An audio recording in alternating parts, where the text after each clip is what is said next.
Welcome to Middle Tennessee, where we have a game that is quite simple to summarize. It's the final third of the USL season, and it means Nashville SC and the Bethlehem Steel both need points. There's 3 up for grabs tonight in a playoff race that is getting oh so tight down the stretch.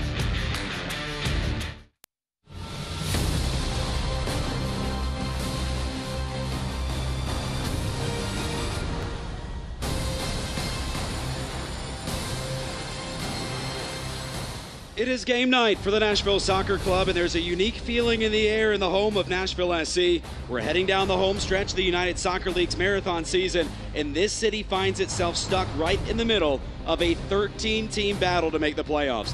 The blueprint for Nashville to make the postseason: keep winning in this fortress. Welcome to First Tennessee Park, the home of Nashville SC, and welcome up to our broadcast position. I'm John Freeman, joined by Ronnie Woodard, former Vanderbilt soccer coach. And Ronnie, it's not too complicated in this one. Nashville wins, they're back above the playoff dividing line. Nashville loses this one, gets quite tricky down the stretch. I tell you what, it's a great time to be a USL fan. This exciting time of the year is when we have so many teams that are fighting for playoff spots. We've got Bethlehem sitting at 5, and then we've got Nashville at 9, and it's only 4 points to separate them. With a win today, Nashville gets within striking distance and firmly in the top 8 with 4 games in hand. We can feel the intensity up here. Let's check out the intensity down on the field with our Taha. Like you said, with this playoff race so close and so competitive, I talked with Nashville coach Gary Smith earlier before the game about how exciting this Eastern Conference has been to play in as well as watch. I have to be honest, it's really taken me a little bit by surprise how competitive the vast majority of the teams are. I mean, if you look at from really the bottom of the table, I know Toronto have given us a shock. Their form's not been great, but aside that, everyone has got an opportunity week in, week out. They're organised, they're competitive. There's some really tough teams, and this team will be no different. They're very bright. We'll just have to see if the Nashville SC guys can pull out 3 points tonight. Back to you, John and Ronnie. That is the goal. It's Nashville SC and the Bethlehem Steel just moments away. Our Pinnacle Financial Partners starting lineups when we return. We'll kick this one off from First Tennessee Park as well. Nashville looking to soar back into playoff position.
Picturesque night at First Tennessee Park. Let's do our starting lineups, brought to you by Pinnacle Financial Partners. The Bethlehem Steel on the road unveil a lineup with the average age of 21 years old. Familiar 4-2-3-1 for the visitors. The 17-year-old phenom Britton Aronson starts in the midfield, the teenage architect. But the veteran man for the Steel is 31-year-old captain Chris Chambers. Keep your eye on the 31-year-old veteran anchor in the midfield, Chambers. He's the true connector between the back line and the attackers. His experience is invaluable for this young Bethlehem team.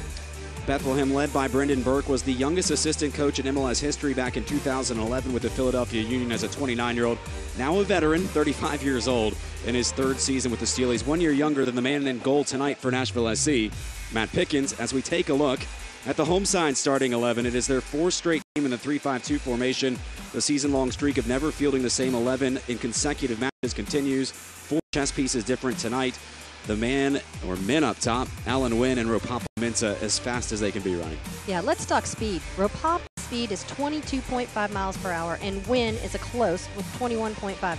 This dynamic duo is going to press the Bethlehem center backs, and they're going to create turnovers in dangerous areas of the pitch tonight. That 22.5 miles per hour top speed for Ropapa Mensah, faster than any offensive player in the NFL measured last season. He is a phenomenal athlete and fun to watch. Nashville led by Gary Smith. He's got his team right back into the thick of the playoff hunt. Another one at First Tennessee Park. Nashville in its first battle for the playoffs as a soccer city. The season shortening, the margin for error narrowing with it. 3 points in the Tennessee summer tonight for either team. Whether it's Bethlehem or Nashville, it would be a colossal leap towards the postseason.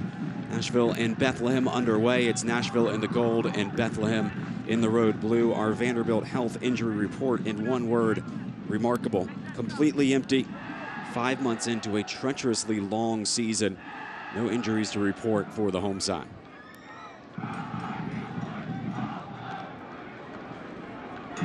Gary Smith told us the game plan earlier this week. He said he wants to go after the center backs of Bethlehem and go at them with pace. That's why Ropapa Mensah and Alan Wynn are in the starting 11.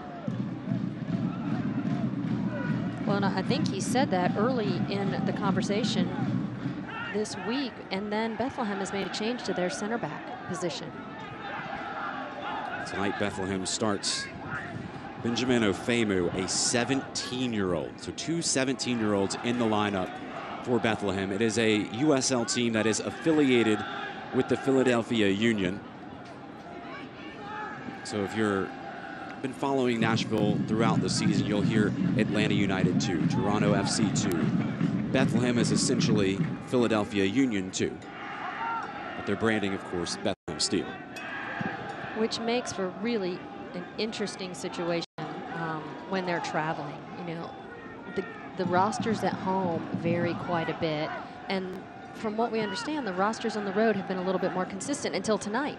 This is a completely different lineup than what they played against Ottawa on Tuesday. Santi Moar, who scored 2 goals earlier this week against Ottawa, the team's leading scorer, he is on the sideline tonight in the 18, but not starting.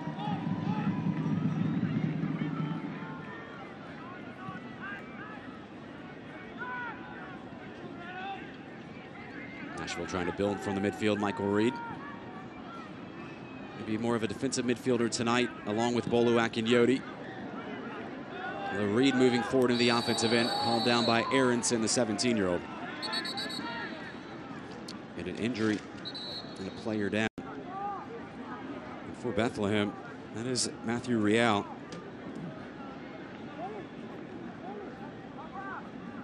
The 19-year-old went down hard. Immediately waved to the sideline for medical assistance provided by Vanderbilt Health. And that is not what you want to see 2.5 minutes into the game to one of your consistent starters on your group. And he is in tremendous amount of pain.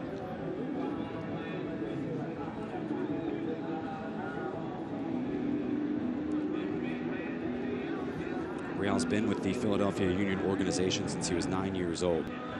He's 19 years old now.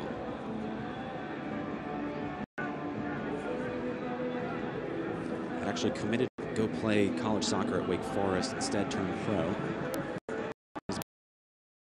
Key marks of this Bethlehem team.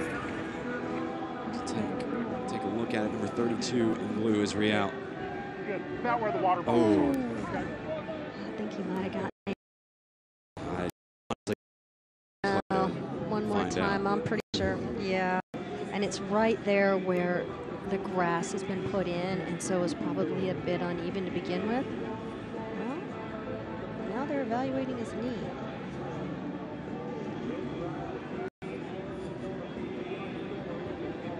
From the look of the way that he stepped, you would have assumed it would have been his ankle, but it appears that they are carefully evaluating his left knee now.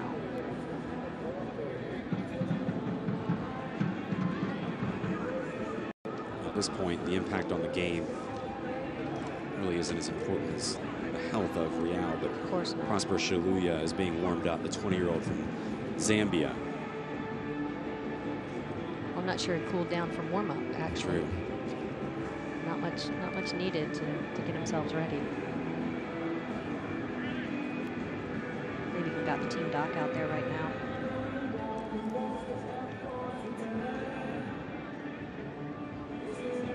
Real does have MLS experience this season, played 3 games for the Union earlier in the campaign. Helped him back onto his 1 foot. It's a heartbreaking scene for Real. You take him straight to the locker room. Surely his night will be done. Oh, he is completely non-weight-bearing.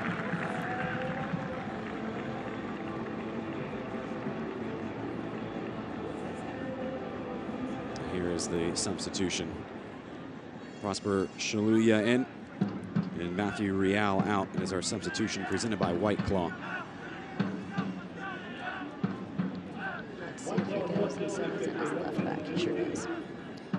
Always seems to be something disastrous when these two teams play in the first couple minutes. An injury in this one, and Bethlehem forced to make a substitution. The last time these two teams met was very early in the season. Brandon Aubrey was red carded in the 5th minute. Never a dull moment when these two face up, huh? Well, let's hope it's just quality play from both teams from here on out that's entertaining us. We don't want to see any more injuries. Play back underway. Justin Davis venturing forward. Bourgeois. Now Alan Wynn, North Carolina graduate, has 3 goals this season. They all came at this stadium. Place where Nashville has only lost once.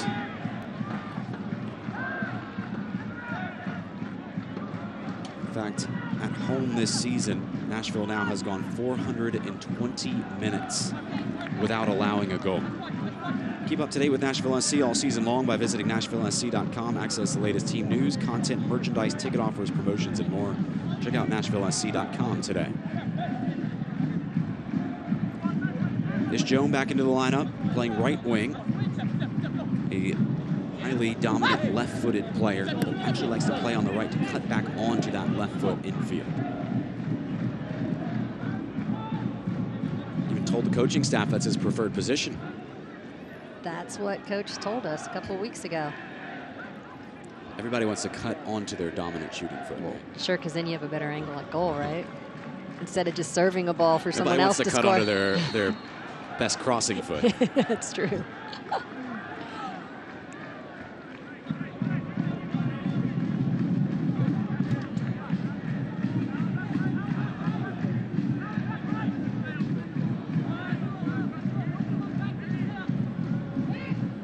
Including this game, 7 of Nashville's last 11 contests will be in this building. Moloto, South African, they flick along for a win, overrun the pass. Touch forward by Ferris, the forward bombarding in, overlapping run, onside chance here for Bethlehem, and a save by Matt Pickens. It was Chris Nanko with the shot, and Pickens vetoes it. Fantastic save by Pickens. Just like that, Bethlehem showing its teeth. Yeah, let's take a look at this. So, well, prior to this, you could see where the breakdown occurred. So Liam Doyle, as a center back, stepped too high into the midfield and misread a ball that ended up getting played in behind, which compromised our shape and thus kept on the Bethlehem player, giving him a good look on frame. But, you know, the man the man in back, Pickens, he's just so rock solid and dependable. No one ever worries if there's a shot on frame with him there. It's so comforting. And now Nashville looking to go back the other way. It was nearly slipped through by Meloto. Ferris. Jumped down by Akinyoti, and that'll draw the whistle of Leland Grant, our center official. Traded the microphone for a whistle tonight. He's used to being center stage, a performer here in the Nashville area. Actually, once performed on The Voice, as we've heard, turned all 4 chairs of the judges. Ronnie was blasting his music during our pregame conference. I had to get a sample of what we were going to be watching, and you know, who knows? He could be up on stage. He could have passed up playing with Taylor Swift tonight. He could have passed up stepping in with Journey tonight. They're all in town, but he chose Nashville. It's a busy night here in Nashville. It is. Taylor Swift playing about a mile and a half away. Keith Urban played last night. Garth Brooks tonight. I mean, just another night in Nashville. Leland could have been many places, but he chose to be with Nashville Soccer Club in Bethlehem tonight. Ferris on his left foot. Dampened by Pickens. It's good footwork. Good footwork by Pickens to keep that ball in bounds.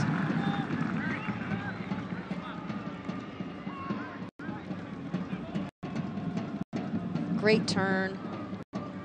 Turn around. It was off target, but Pickens, you know, being safe, got over there and made sure he made the routine save and picked up his ball. To turn the ball over. Epps, that was partially deflected. Skips wide. How about this? This is a hot start from Bethlehem. They're not afraid of this Nashville defense. Oh, that is so stingy at home. They have come out flying. And, you know, it's all because they're winning balls in the midfield and they're transitioning very quickly. The first Coca-Cola corner kick of the night. It's Aronson over to take it. And you can see right now that we have a pretty good shot of inside. Nashville does a combination of zoning and man-to-man marking on corners. Scripted play off the training ground. Destroyed by Bradley Bourgeois. As far as Mahoney, the center back who's ventured in the attacking third. Service sent in without a mailing address.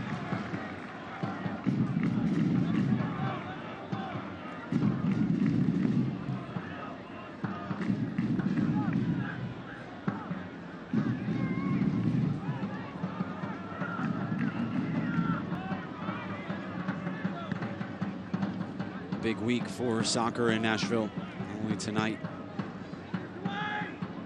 Also with the city council, the mayor, David Briley, is here. He was introduced in the pregame and actually had words for the fans. Well, and another big soccer name, soon to be very well known in the community, is here too. Ian Ayers in the house tonight, cheering on Nashville Soccer Club. Our new GM of our future MLS team is here tonight in attendance. Also some big name Nashville Predators. That's what I hear. Been spotted in the crowd. See if Arnada Taha can track them down. I am hopeful that they brought a catfish with them. That's just my one little hope. It's not playoff season yet in the USL. That's fair.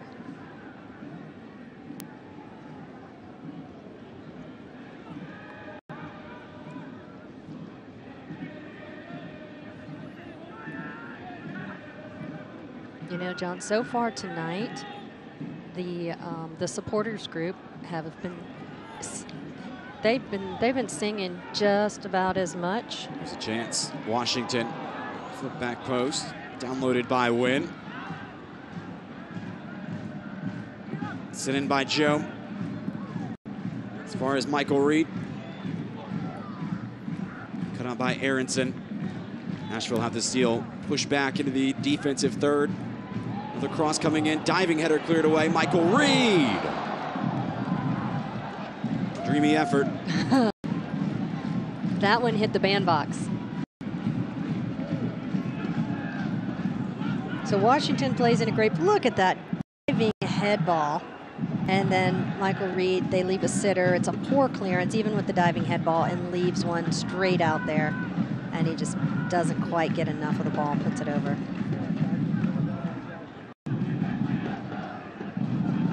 What does the coach and you think when there's a diving header about a foot off the ground? Could he? Why not fundamental defense? But, you know, dangerous, one, and two, I'm guessing if he could dive to it and get to it with his head at that level, he probably could have gotten with his foot and had a safe clearance.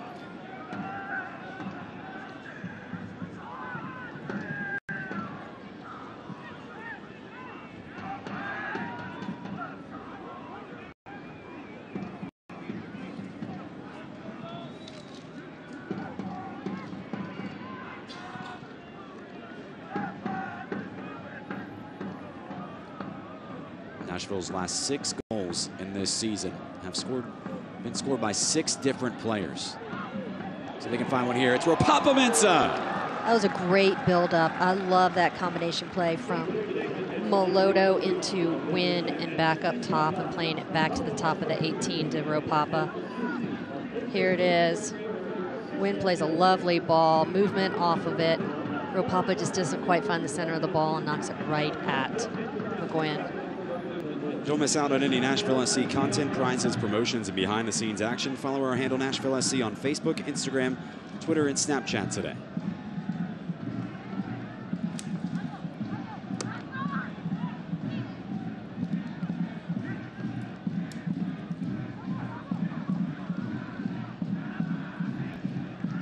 Cracking start. Yeah. Both teams with good looks. Bethlehem's going to have a prime free kick. Ferris, who was pulled down. It's his full last name on the back of his jersey, but does go by Ferris, almost like a Brazilian soccer player would, like Neymar would, or Fred, Ronaldo, some other ones that just have a singular name. And all intents and purposes, they list him simply as Ferris. Well, from the broadcast booth to Bethlehem, thank you.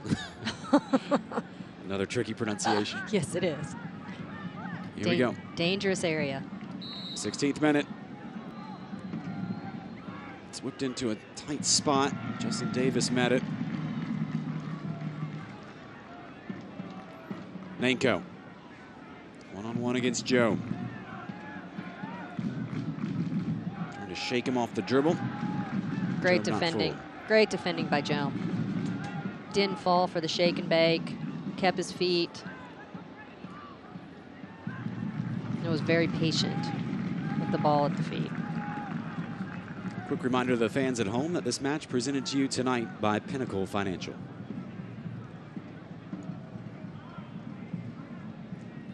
Bethlehem building from the side. Chop ball in. Scuffed by Doyle. Off the official Leland Grant. Crucial slide from Joe. Visitors prodding away. Najim. Aronson. Najim again. Now Epps.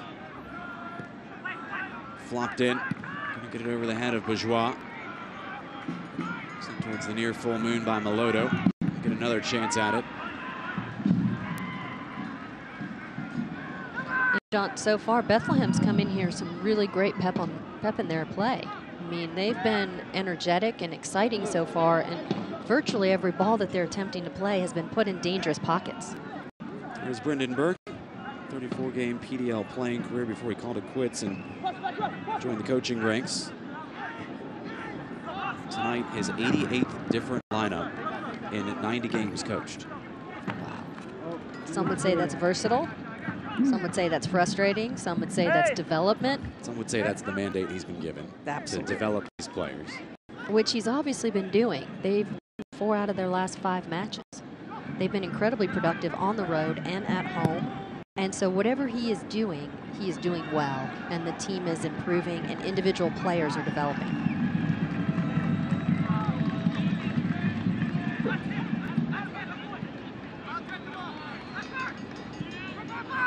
Epps. Anytime you see a Bethlehem player wearing a number under 30, that means they're on an MLS contract with the Philadelphia Union. If it's 35 or older, they're on they're on a USL contract. Above 60, they're on an amateur contract. So that's Brooke Mayo. Brooke Mayo is a Tennessee former soccer player at Tennessee Tech. She is one of 9 FIFA female officials in the country, and she's the first female from the state of Tennessee to garner that honor. She is incredibly well respected in the soccer community and in the referee community, and we're really lucky to have her on the line tonight. We also have another really bright star that we don't have a picture of right now on screen, but there's our fourth official today is born and bred in Tennessee too. Matter of fact, his name is Donovan Eubank, and he is slated as one of the promising youth referees to come up. So we have 2 homegrown referees that are highly regarded doing this Nashville game tonight. It's Ferris. Epps.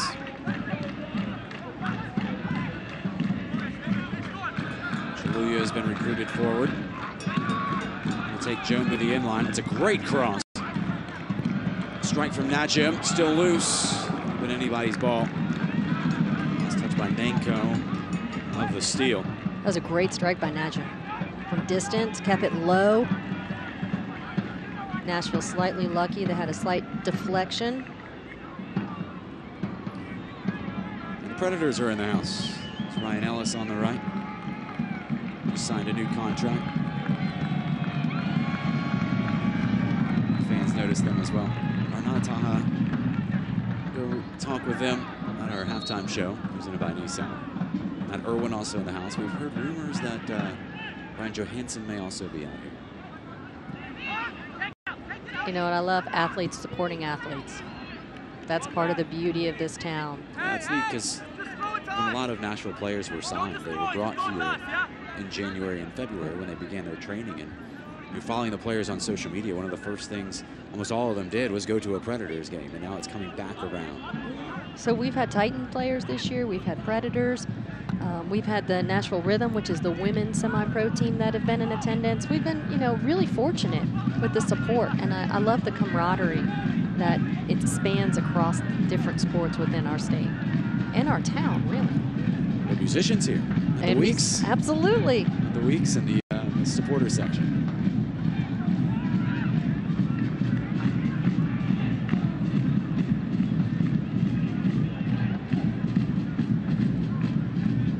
Tested ball in the midfield. Important win by Doyle.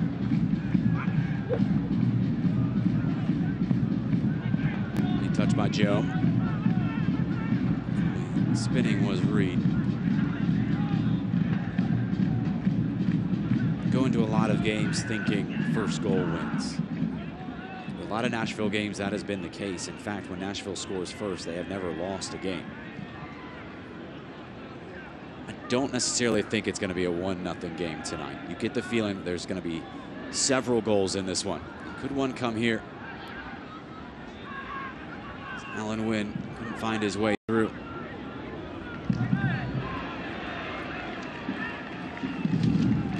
Nada Taha is down on the field patrolling the sidelines. What do you have, Nada? Yeah, it's clear Coach is pretty frustrated with the first 21 minutes of this match, but he's asking Taylor Washington and some of the other players for some traction on the offensive side.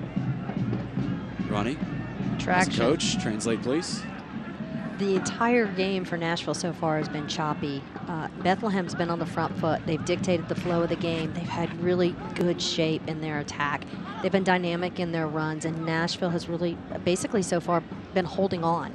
They've had first-time clearances that have been average. They haven't really established a rhythm. And so I think Coach Smith would like to see them create a rhythm by getting some traction between playing together within the lines themselves. Affordable flex plans for season tickets start as low as $14. Reserve your place in line for MLS. No season tickets come with a $25 gift card to Hattie B's. Visit NashvilleSC.com today. It's a long ball, seeking a streaking Ropapa Mensah. Oldest defender over, it's a foul. Quick restart.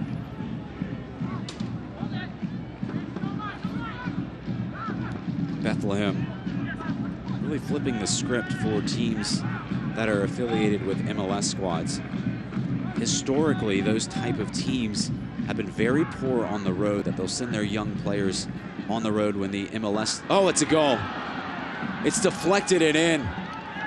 A bolt out of the blue. And the Bethlehem Steel have ripped the script apart. Just the 4th goal this season Nashville's conceded at home. And it is Chris Nanko, the goal scorer.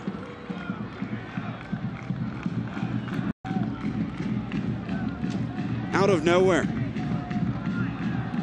Took a deflection off a Nashville defender. Pickens caught going the other way. He was. Pickens was going to his left, and that slight deflection puts it back over his right shoulder. Not much he could do about it. And here it comes.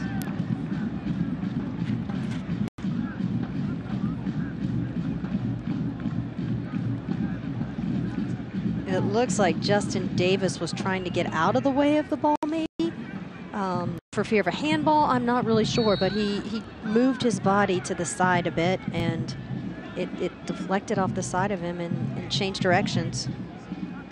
I think it happened in transition so quickly that Nashville was stunned. The point I was making was how good Bethlehem is on the road despite being an MLS 2 side. Here again.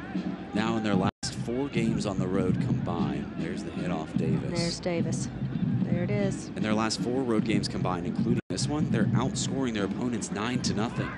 Well, I mean, if they're coming out with as much drive as they're coming out with right now, you know, I'd like to say that that goal was scored against the run of play, but it wasn't. Bethlehem's had, you know, pretty much control of the tempo of this game thus far, and Nashville's going to have to sort their shape out and their possession out and see if they can to get in and penetrate that back line.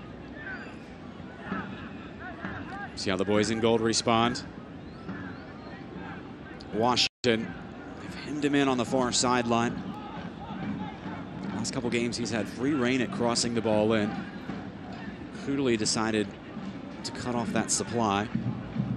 Well, and it was less of a cool decision to do and more of a double situation. You had Ferris and Biza over there, and they doubled in. Oh, that nifty little touch that was.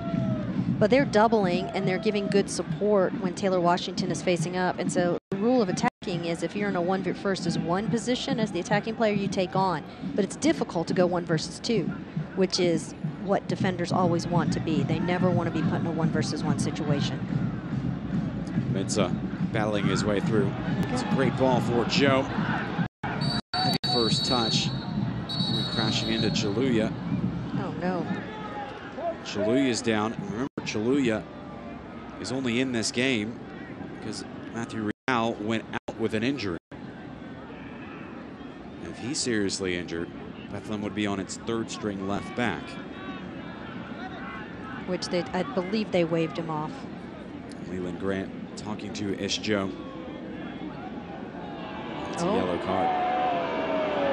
I think I'd like to see that replay and see if that indeed was worthy of a booking. Let's see. Ball from Rapapa.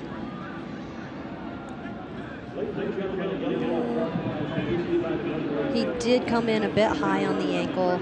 It was a 50-50. He had a little bit of a tough touch that he took back onto his left foot when it came in. Wasn't quite in control, and he got caught reaching, and he did come in a bit high on that ankle bone. Leland Grant, a very popular referee amongst coaches and players. He lets players stay in the game. He's not one of those referees that has a lot of red cards on his resume or penalty kicks. He likes the players to decide it, but thought that tackle crossed the line. Gives out the yellow card early. It's just his 2nd USL match this season.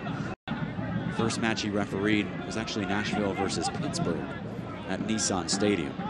That was the game where Pittsburgh delayed getting out of the locker room to start the second half. That's right. They had to go knock on the door, and Leland Grant had to wave them back onto the pitch. I mean, it wasn't 2 or 3 minutes they were delayed. I mean, we're talking 5 to 10 minutes they were delayed in the locker room.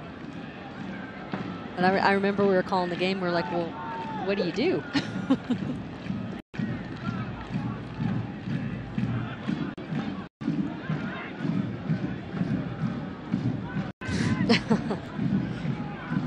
I like the effort. I like the creativity to try it even more.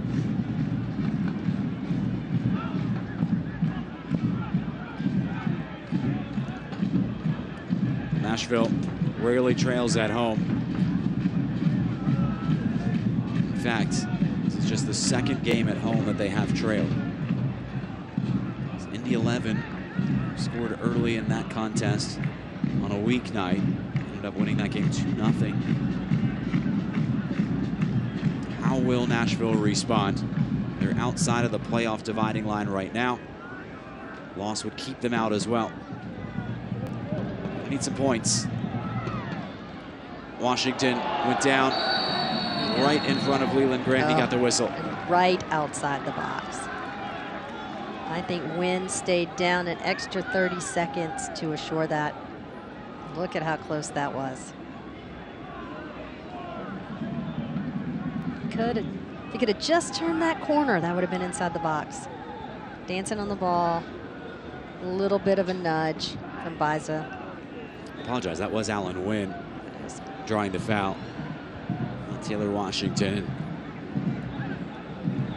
This is an interesting place for a free kick. Bethlehem still respecting the opportunity to curl one in. They put a two-man wall in front. Play it similar to a corner, just a little bit deeper. See where the runners are. The line's a little bit higher. Ball's back on the end line. Reed sent it short. Joe pushes it back in. It's Mensa who took a stab at it.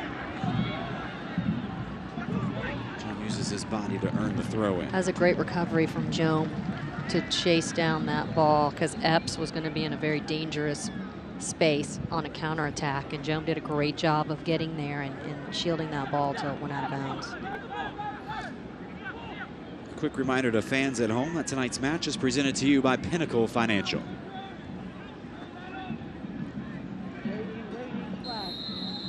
Lodo offside.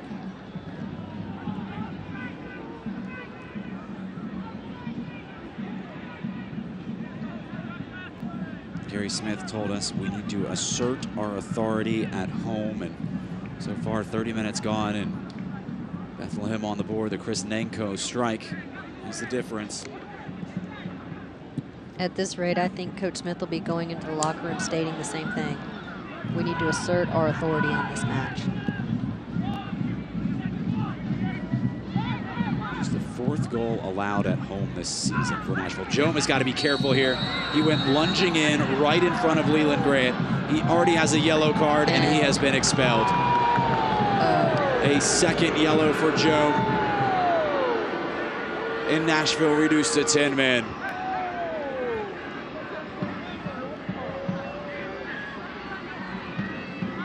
Just the second red card in Nashville SC history.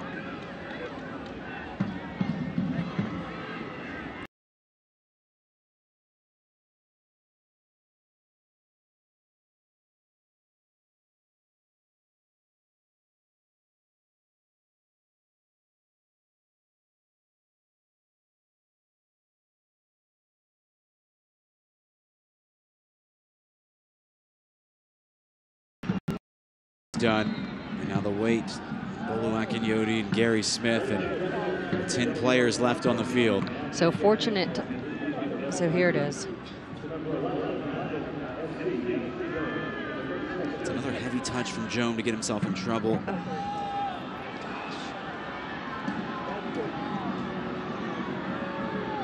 Even Bradley knew. Look at Bradley right here after it. See, look at his face. Even he knew. There's also a player down for Bethlehem. Yeah, and you never want to see a player down, but it's fortunate for Nashville to get a chance to regroup right now. They've just had a player sent off. They have 10 players on the field, and they're going to have to adjust the shape and how they play a little bit right now. And they're 1-0 down. So at this point, the cards are stacked against Nashville. They're going to have to find some grit, and they're going to have to find some type of additional energy right now. Down a goal and down a man in the first half of the match is not a good situation when you're trying to get 3 points. Was it an injury or is it a wardrobe change? Adam Najim has gone to the sideline. I don't know what. I'm not sure. Yeah, I'm not sure why they're allowing him to stay and stopping the game for it. We should be having the run of play, and we should be continuing to play if it's a. Well, he went down as if it was an injury to stop the play. But we still. And now he should have using the stoppage to change. And I think he's off the field. He is. He is now, and so now they're playing So quickly. for a brief moment, it'll be 10 v 10. Yes.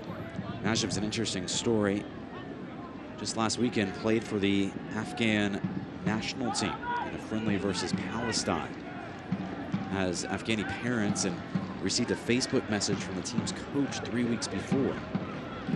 First, when he got that message, he was very skeptical of it, and then a few messages exchanged, and suddenly he's on a plane to Afghanistan to feature for that national team, and could very well continue to feature for them in Asia World Cup qualifiers. You know what the best part of that story is? That he got a Facebook message. That's true. That is the best part of that story. No one reads those. No. Was it in Messenger? Or Here we go. Melodo. Or did they post on his wall? I need to know this. I can ask a follow-up to the newspaper writer. Thank you. Here's Bethlehem moving forward again.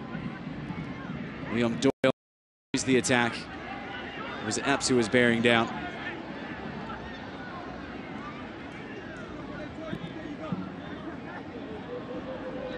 Wynn wants to take defenders one-on-one. Beats the first one. It's Allen Wynn.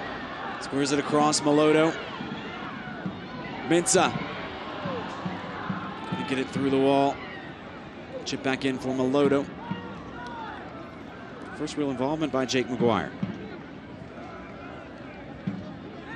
We asked Gary Smith earlier in the year, what would happen if your team went down to 10 men? Not early or not late in the game, but earlier in it. He said the first 5 or 10 minutes or so, just settle down and not get scored on again. If you're close to the locker room, halftime coming up, just get there without trailing by more or conceding a goal. And right now, I think Nashville's probably just hoping to get to the 45-minute mark and then figure this out where they can get into the locker room. Absolutely. Look, they're sitting in there, and they've gone to a 4-back, and you see it. It's in a 4-4-1, really. They brought Washington back on the left. They've got Davis and Doyle central with Bourgeois playing on the right. Bolu and Reed central.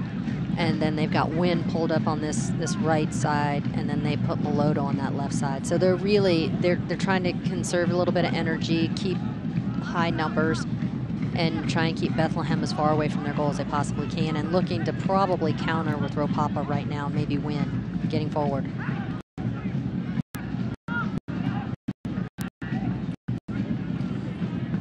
Get an inside look at life on and off the field from a player's perspective every Wednesday evening in the latest edition of From the Pitch on USLsoccer.com.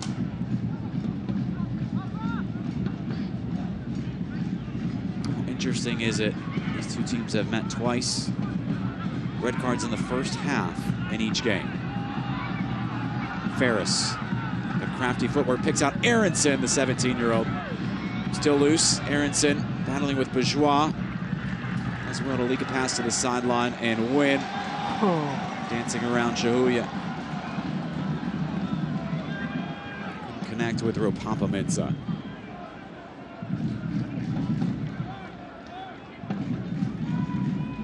Chambers lays a pass for Ferris.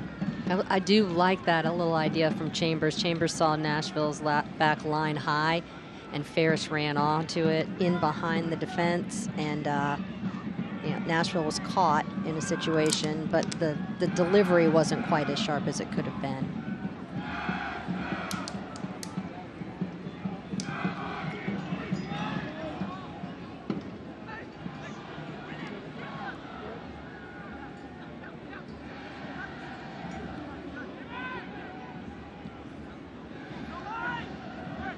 Game turned on at 10 by the goal from Chris Nanko. Continued to devolve into a game that heavily favors Bethlehem. The second yellow card to Ish Joe. You know, it's imperative that Nashville gets to the locker room without conceding another goal.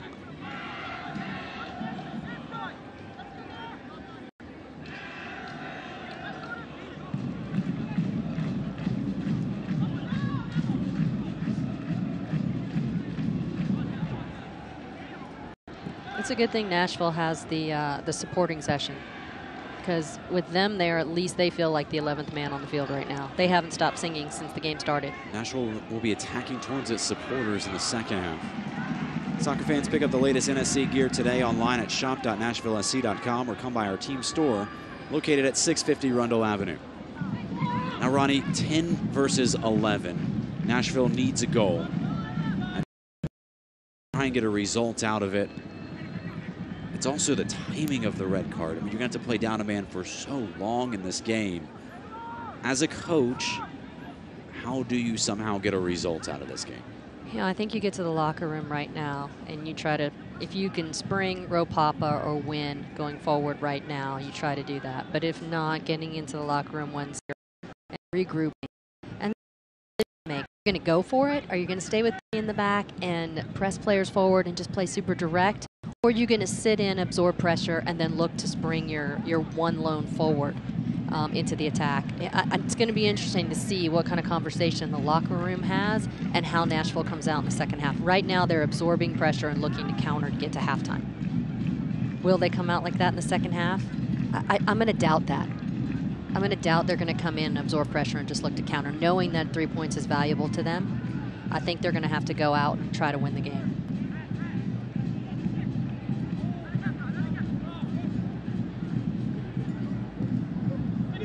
Bourgeois, perfectly weighted ball towards Mensah. Goalkeeper McGuire came out.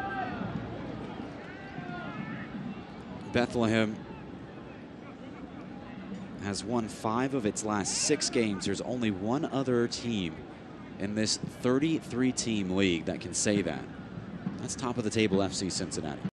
Who right now is head and shoulders above everybody else. Cincinnati's impressive to watch play. I really enjoy watching them get on the pitch, and even any type of substitution they put onto the field is always making the team just a little bit better. And they're the crown jewel of the USL right now. There's no doubt about it. Everyone's climbing to try and achieve success and catch them. This is neatly worked from Nashville. Bourgeois teeing up the right foot, underneath it.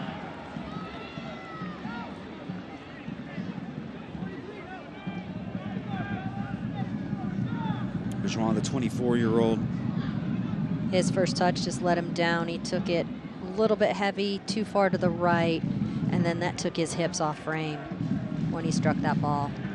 Nashville is not a team that scores goals from long distance. In fact, the longest distance goal that they've scored this season, just 22 yards, just outside the box. There's the Lebo Maloto strike on this field against Penn FC.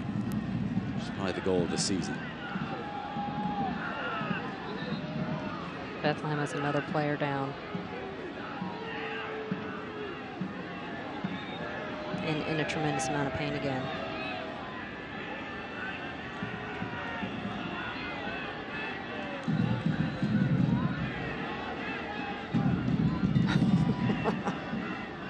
Brendan Burke saying, what do I have to do?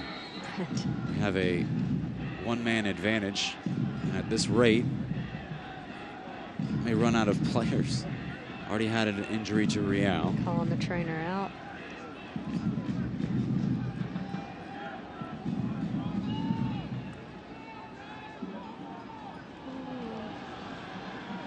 It's Olivier Bizo crashing down.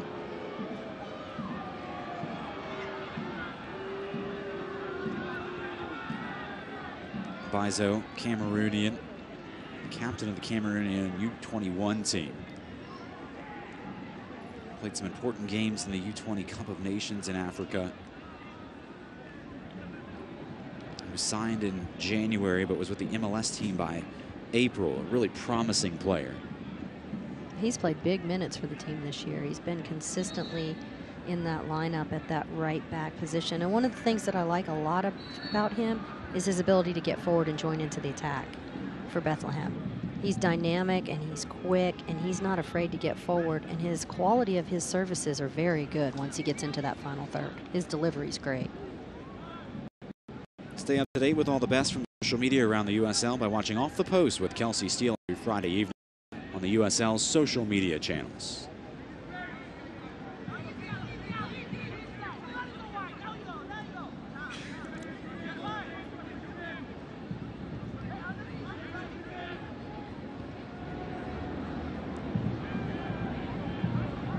Nashville playing with 10 men.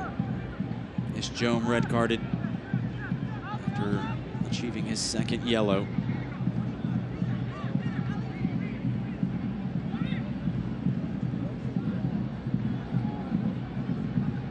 Bethlehem prodding, trying to find a crack in the defense. It's good movement by Nashville, taking away the dangerous passing angles, keeping the ball in front of them.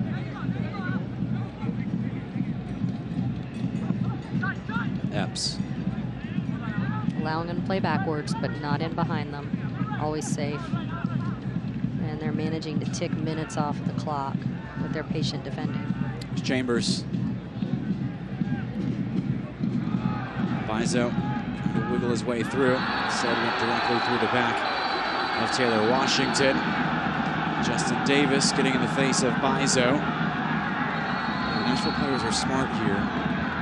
Leland Grant to pull out a card. And they will. Looks like he will. You know that they'll now be aiming for a second on Bizo to even the occupants in this game. So Bizo, the first Steel player to go into the book. And you can't help but think, after he was just fouled and stepped off the field, that this might have been a little bit of frustration and retaliation. There's just no need for that type of foul on the end line at your attacking goal. And then to stand over and give a look at Washington as it's there, it felt a little personal. I'd agree with referee Leland. Now we have 5 minutes of stoppage time, and that's because of the early injury to Matt Real, who off camera we saw on crutches hobbling over to the Bethlehem bench. Nashville trailing by a goal and down a man. Storming forward with Lebo Maloto. Perhaps if there's a way back into this game, it could come on set pieces.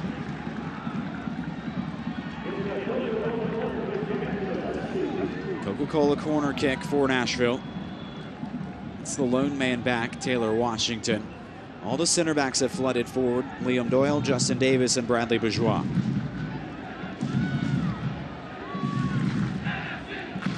Corner comes in from Reed.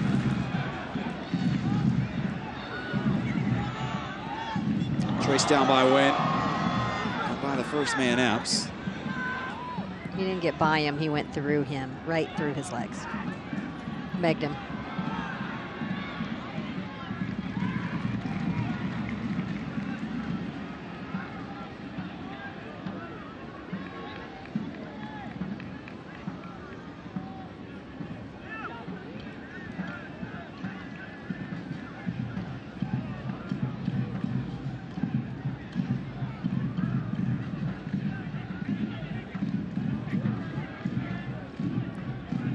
Nanko goal for Bethlehem gave them their 47th of the season.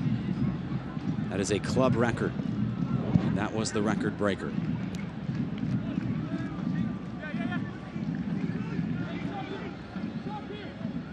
A team that started the season slow, then had 4 losses in 5 games in July, and has just caught fire, and they're ravaging this USL Eastern Conference as of recent. 5 wins in their last 6 games, and well on the way to another one here unless Nashville can crack the code down a man. They've had a very productive summer, haven't they? Win. Wants to take players one-on-one. Lofted cross. Keeping his Bourgeois. Oh, it's gone through the back line. Safe by McGuire, came off his line, read that well. A little bit of pressure from Maloto. Nanko has got some wheels. Crafty defending from Justin Davis, a veteran play. Justin Davis has his work cut out for him. Nanko has some crazy speed.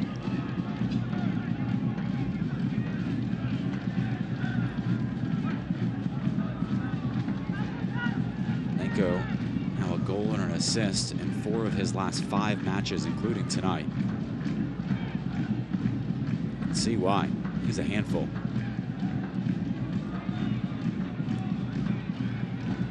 Has explosive speed.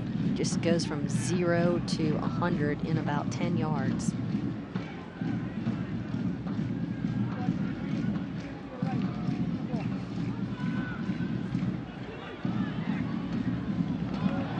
slip through. It's Bradley Bourgeois running forward. Rarely do you see Bradley Bourgeois trying to get in behind the defense. The good news is that he's certainly fit enough to be able to make those runs.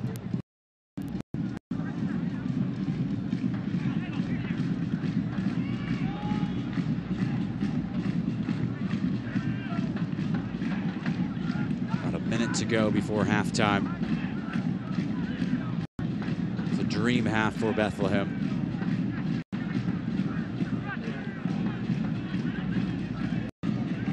Is there more in it for the visitors? Bombarding forward, chance here, save made by Pickens. Moved it away from Aronson. Nashville still not out of danger. It's 2 big saves from Pickens here in this first half. And this could be a 3-goal haul for Bethlehem. Oh yeah, and both of them, players were free and gotten in behind the defense, and he came up with a really big save. Nanko, the goal scorer. Chambers, tourist in the offensive end. First time service from Bizo, leaving much to be desired, and now Mintz able to turn right past Chambers. Here's their counter opportunity. Just seconds to go for Nashville in this half. One last thrust. It's Allen Wynn with Mintza arriving in the box. Wynn dancing through the defense. It's Allen Wynn. Allen Wynn! It would have been a typical Allen Wynn goal. He loves to cut inside. Plant it in the far side post, but just over. Nashville go into the locker room trailing by a goal and down a man. The deck is stacked against Gary Smith in Nashville SC in a game that's got plenty of playoff implications. Road fans enjoying it here at First Tennessee Park in the first half. It was lackluster from Nashville. Good job at the end holding on. Matt Pickens comes up, makes some big saves as expected, but Nashville hasn't really had a pep in their step since the game started. They didn't seem to ever be on the front foot in the entire half. It's going to be really interesting to see how they come out in the second. Well, they'll head to the locker room and try and figure this one out. It is a goal from Chris Nanko in the first half. That is the difference. Nashville SC reduced to 10 men. The second yellow card on Ish Jome, and the Bethlehem Steel seeking their 6th win in 7 games. They lead on the road at First Tennessee Park. Our halftime presented by Nissan coming up after these words.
back at First Tennessee Park. Somewhere in those stands is Nashville Mayor Briley, who was involved in the push for the MLS Stadium and allows us to tell you that the club invites local residents to Monday's Metro Council meeting for a major vote on MLS in this city. It's a chance to be there for history, a very important vote, and it also gives our fans a chance to share their soccer story. Story was the same with everybody that we met with. This is a great city. We work together. People love living here. They love working here. We get things done. And we promised you, they said at the time, that Nashville would be a great MLS market. So, what does that mean? It means that I'm here today to announce that Nashville will be Major League Soccer's 24th team, and I want to invite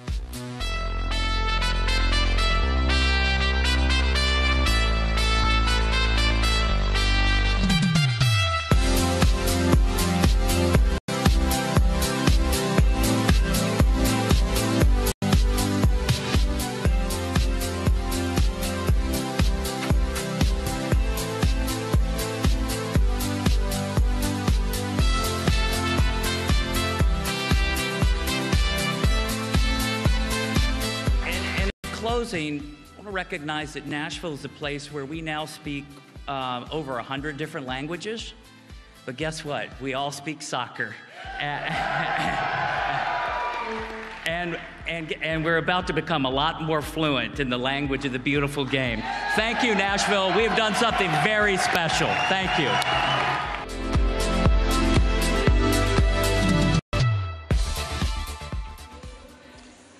Man you saw there at the end was John Ingram, the owner of Nashville SC, and also MLS to Nashville. And, well, we hope to see you on Monday night at the council meeting. When we come back, it's Not a Taha with Ryan Ellis of the Nashville Predators in our halftime presented by Nissan.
It's our halftime presented by Nissan at First Tennessee Park. Nashville trailing to the visitors.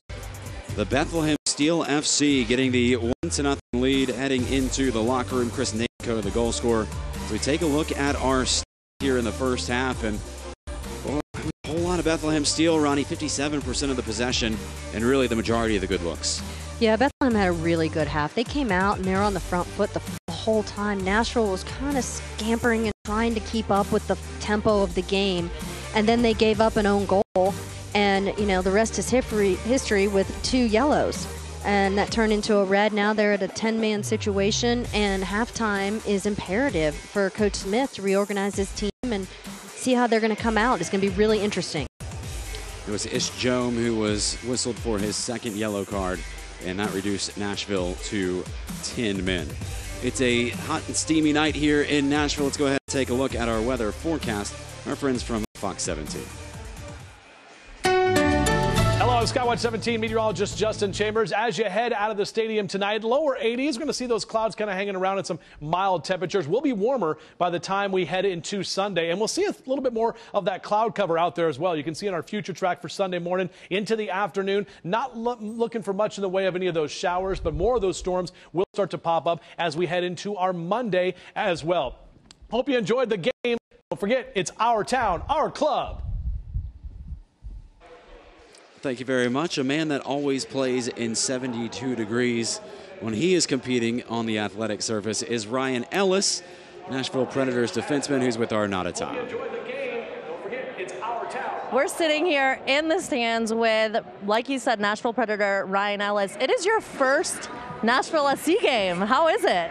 Oh, I'm excited. I grew up playing soccer and big soccer fan, and kind of ashamed to say it is my first game, and figured I would have been to a lot more, but it's an unbelievable atmosphere. We've had a great time. We got a bunch of teammates here, and it's been a great game so far. We hope they come back here, and it's been a lot of fun.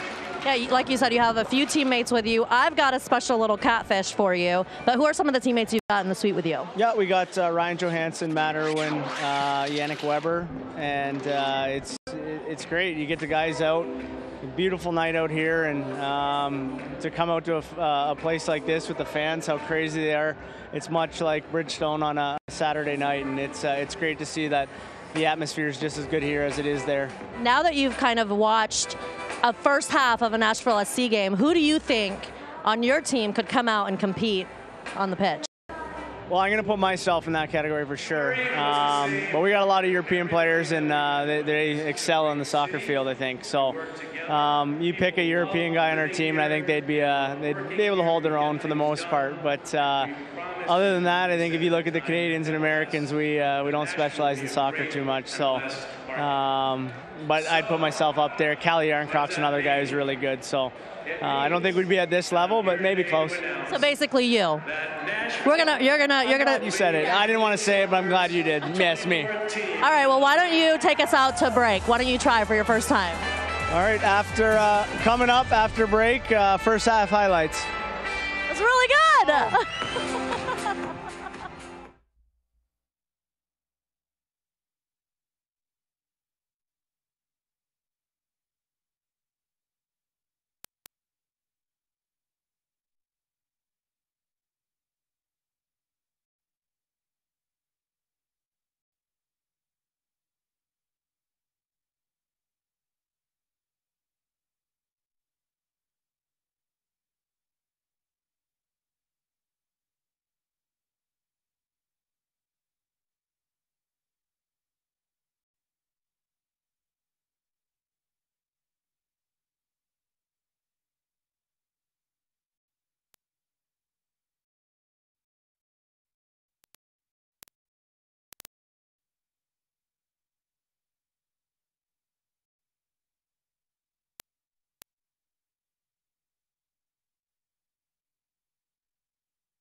Nashville SC trailing at home at First Tennessee Park. They have only accumulated 1 point this season when conceding the first goal.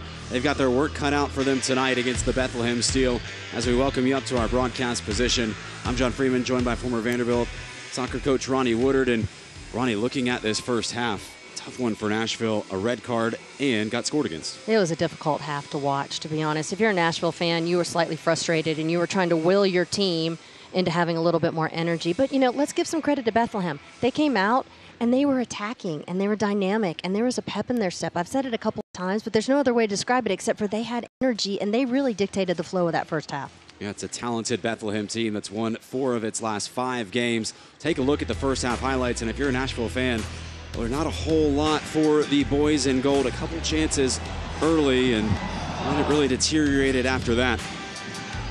I mean, we left that ball right out, and Michael Reed goes for it, but it's just slightly off target. This was really their best opportunity of the game, is when Wynn got to the end line and played a ball back into Ropapa, but Ropapa didn't get all of it. Hit it with the inside of his foot, probably should have gone with his laces, maybe tried to bend that far post. And then it was the 3.5 minutes of Ish Jones mistakes. He had 2 yellow cards within about 3.5, 4 minutes, just trying to get some energy, but a little late on tackles, a little heavy on touches, and we are where we are right now, which is at 10 men starting the second half and down a goal. They got things started here early in the second half. What we didn't have in our highlight package was the goal from Chris Nanko. That is the difference tonight. 1-0, Bethlehem with the lead. Nashville is attacking its supporters here in the second half. They've earned a corner kick right in front of them.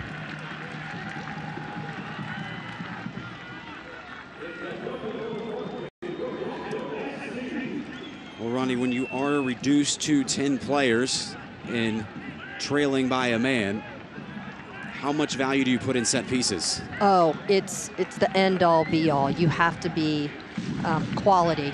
The services have to be good. The production has to be good. The attack needs to be good. It's a well-whipped corner. Great ball by Michael Reed. Also gives Bethlehem a chance to spring in the counterattack. Ferris, big bulky striker with some speed. Aronson, the teenager, prospecting, trying to send it back for Ferris. Reed, incisive touch down the middle of the park off the back of Mensah.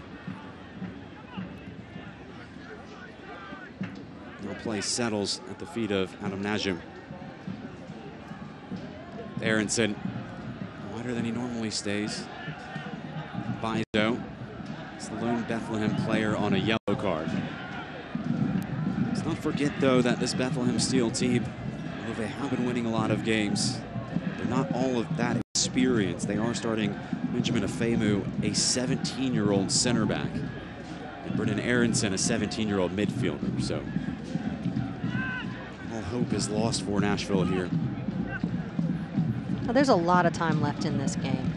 You know, and we're watching professional soccer. This is not a youth organization. These guys know what to do when they're a game down. They know how to conserve their energy. They know how to exploit an opportunity that they see.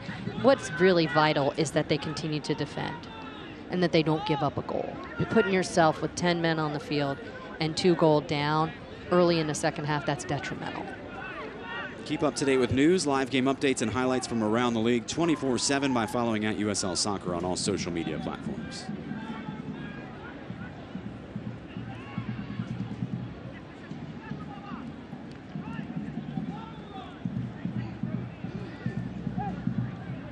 Epps, it's a knuckling ball, no problem for Pickens.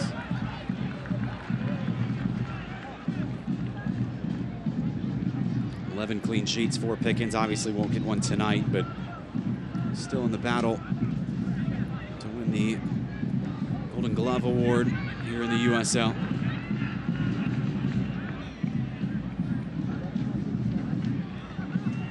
Now, Ronnie, if you're Gary Smith, you still have 3 substitutes left. Down a man. You know, it's quite an enigma of who do you bring in? Who do you think he starts looking for as this half wears on? Well, I know who I look for. I look for Matt LaGrassa.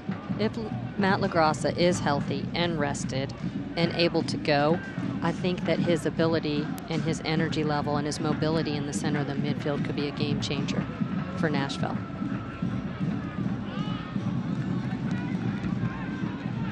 Keep in mind, Nashville, it's going to be a quick turnaround. There is LaGrassa along with Tucker Hume. Chris Tierpak in the 18 tonight as well, the new signing. London Woodbury, a defender there to the left, and Robin Schrute back in the 18. There's some offensive firepower on that bench for Nashville. You also have to think about Tuesday's match against Richmond, which is another 3 points that are vital.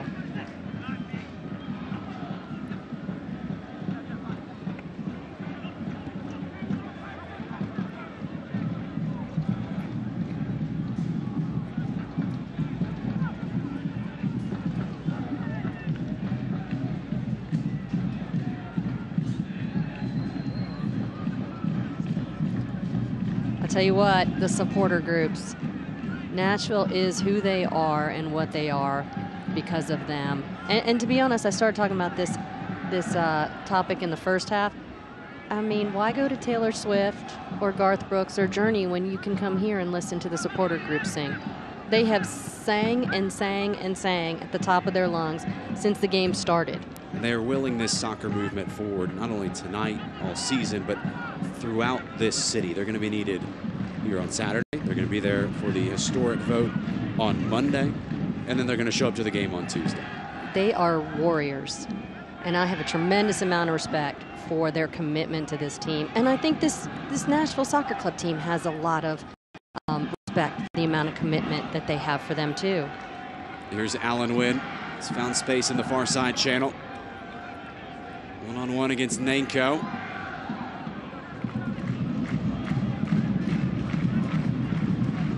Akinyoti trace this ball down. Reed. It's Davis. Bourgeois. Washington.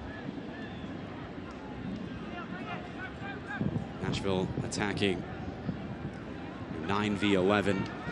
Obviously, Matt Pickens doesn't get involved in the attack, so you're looking at a two-man disadvantage every time you try and crack a defense that is slinked back in their defensive end. Throughout one football towards Ropapa Mensah. To deal with for Matthew Mahoney, the 23-year-old center back. To continue his defense against Mensah. Questions of, is that a throw-in or a corner kick? It is a throw-in. I think I spy Matt LaGrassa warming up. Does that look like him standing behind the bench? I think it is.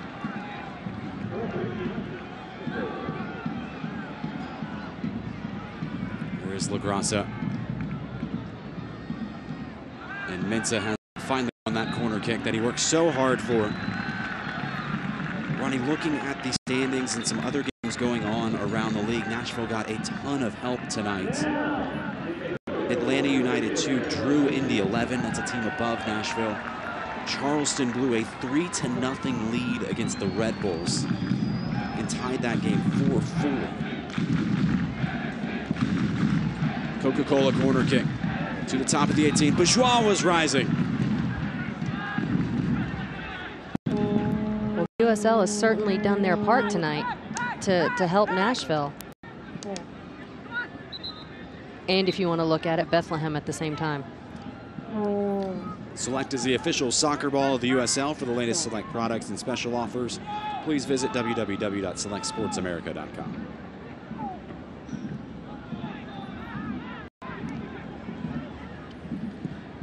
Now, if you want to find out how Nashville's next opponent did, it's the Richmond Kickers. 6-0 losers to Louisville. It's a good night of goal scoring, isn't it? In Richmond. Here's Bethlehem on the attack and some blazing speed running right through Nashville's defense. What a tackle by Liam Doyle. Expertly timed, perfect technique. Oh, that was textbook. It was Ferris trying to slip through. Gold-plated back line. Justin Davis playing tourist on the offensive end.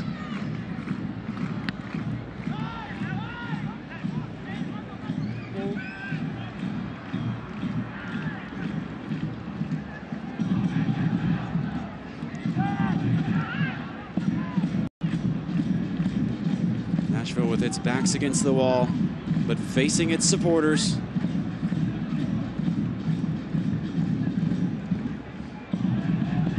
Oh, I love that ball from Doyle. Washington downloads the pass, takes it onto his left foot, chipped in towards Midsa, was weakened on the way. Problem for McGuire.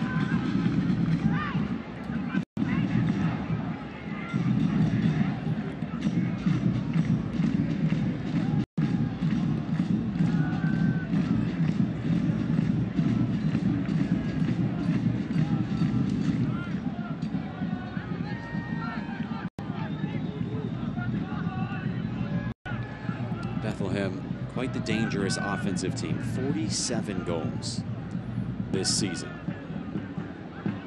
Nashville has only scored 21. As they look for more. Well, it's a wobbling shot. Wide for Epps. Some sneaky good looks for Bethlehem. As Marcus Epps, one of 2 MLS players from Mississippi, has 13 MLS appearances this season for the Philadelphia Union. Remember, if you're just joining us, Bethlehem is affiliated with the Philadelphia Union of MLS. And it is an agreement or operation that is nearly identical to what you see with Atlanta United 2 and the other 2 sides in the USL. So don't let their name, their unique name, fool you. Mensah couldn't get around his defender.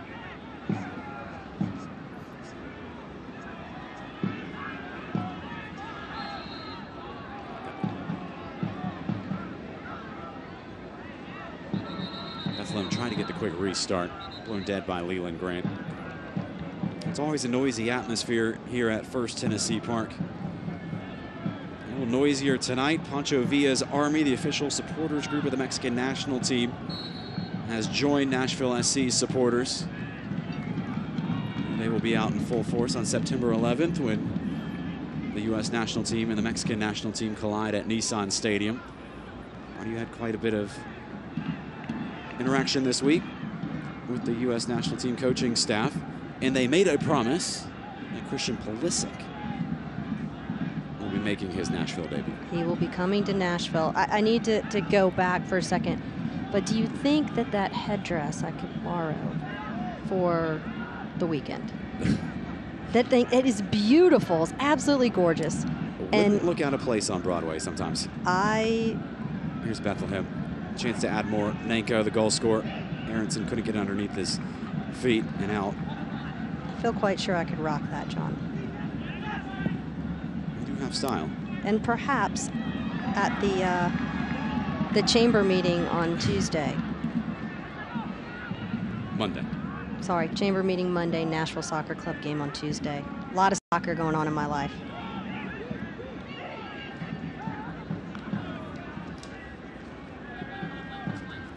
Bethlehem building the attack down the channel with Bizo.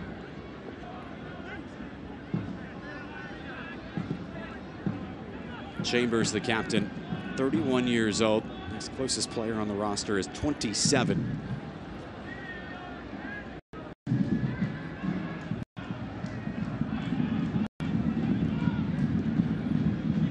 Skip through. It's drawn the interest of Bizo and Melodo. Melodo sent it out for a corner. Gutsy tackle by Melodo. Might have been a better decision to keep his feet. Nashville SC's next home game will be on Tuesday, August 28th at First Tennessee Park against the Richmond Kickers. Single game tickets are available online at NashvilleSC.com. Kickers fell 6-0 tonight. I mean, that is a bad Saturday night. One of their best midfielders just left the squad to go to dentistry school. Here's Chambers. Well, and here's what you don't hope, that they saved all their goals for this Tuesday. Certainly didn't save their defense for Louisville. Natataha is down on the field. She took a look at the first half numbers for Nashville's players. Nada. Yeah, I talked to strength and conditioning coach Stacey Daniels, and it looks like Alan Wynn is leading with all categories: sprint distance, sprints, total distance. He is the workhorse of the game, but it's Taylor Washington that has the fastest speed at 22.1 miles per hour.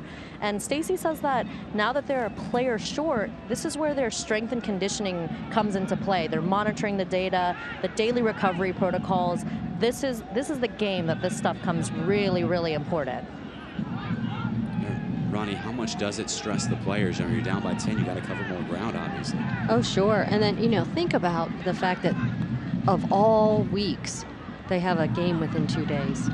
I mean, that's very, very demanding on these players. Then the recovery is going to be important.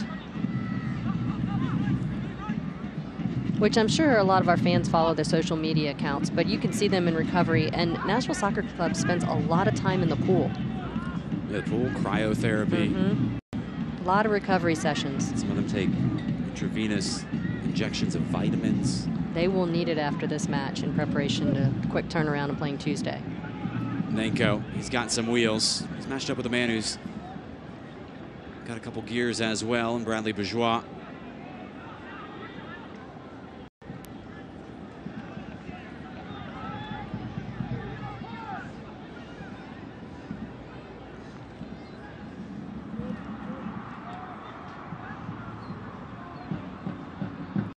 Much magic in the air tonight for the home side. Going down, Ish Joe ejected in the first half. 2 sliding challenges. After 2 yellow cards from Leland Grant. The red card came after the go-ahead goal from Chris Nanko. Now here's Aronson. It's a 17-year-old. Aronson, for such a young player, he's got a really great perception of the game. And he's coming into tight little spaces, his movement off the ball, he's hitting in pockets that are really dangerous. His final ball that he's been striking on frame hasn't been overly effective. The opportunity to get into spaces was very important. At home, this match is presented to you by Pinnacle Financial, and it is the White Claw substitution, and it will be the debut of Chris Tierpak. 2 weeks ago, was not in the 18 against Louisville. Tierpak, 26-year-old from Austin, Texas, last played in the USL for San Antonio FC, where he scored 7 goals in 33 games. And he will take out Alan Wynn. It's our White Claw substitution. I don't know about you, John, but I'm excited to see him play. This is his first time in the gold jersey.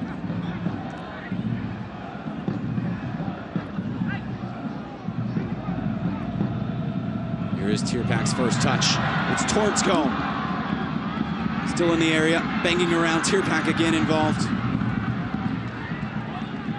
If you have seen the highlight tape of Tierpak when he was introduced to the supporters, he has got some range. He has scored some spectacular goals in his day. Tremendous late season signing for Nashville. Did play in MLS for the now defunct Chivas USA team back in 2014. His last game for an MLS club was CONCACAF Champions League. 2-1 loss to Vancouver in 2014, where now Bayern player Alphonso Davies scored the game-winning goal at 15 years old. Here's Nanko again! Nearly his second. Nanko is a handful in that attacking third. Explosive and quick and incredibly dangerous off the dribble. Look at this. Quick little touch, quick release off the dribble. Far post, exactly where it should have gone.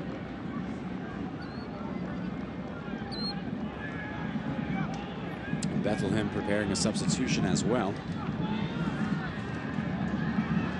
Still waiting to see who's coming off.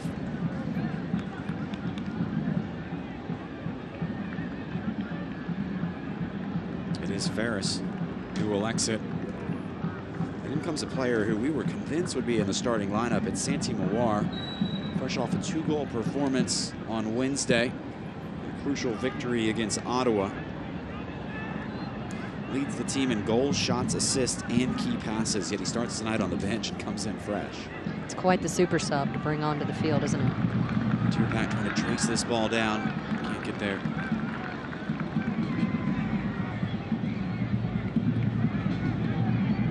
Had a history of concussions throughout his career. That's why he wears that helmet-type apparatus. I believe that's a Spirelli. Is that right? Tell me. I think it's a Spirelli. I think that's the brand of it.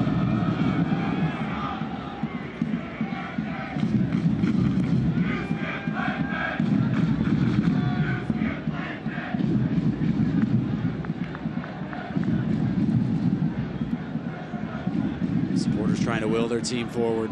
Nashville trailing by a goal, trailing by a man. 11-10 after the Jones red card in the first half.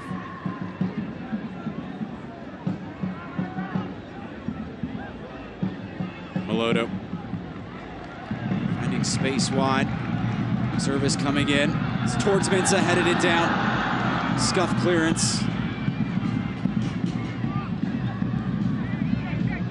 Aronson trying to find Mawar for his first involvement.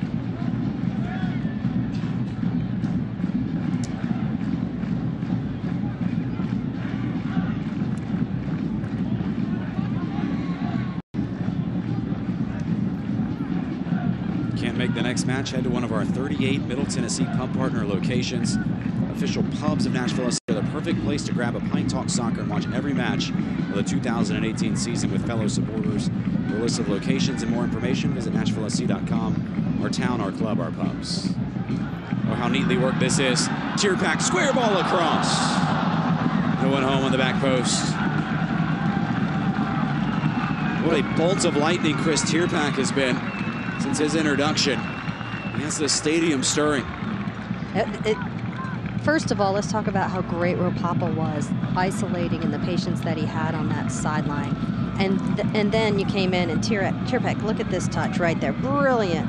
Played into the back post, drives it there. I think Melodo was just a step behind the play to be able to get to that back post. The fireworks from the Taylor Swift concert visible from our viewpoint here at the stadium. Will there be more fireworks in this one? Is that question? Yes. I hope so. I hope so. There's plenty of time left. Here they are, exploding over Nissan Stadium. Last time Nashville played there was a fireworks show as well after the game. And a quite impressive one, if I might add. It's a 0-0 draw against FC Cincinnati.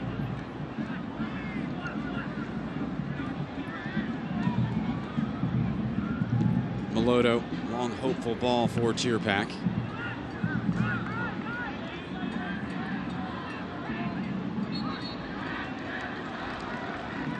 It's a handball whistled on Bethlehem.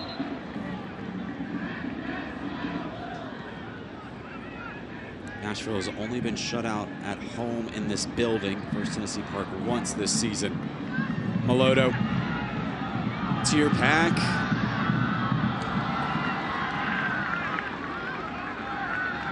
Get his foot around the ball.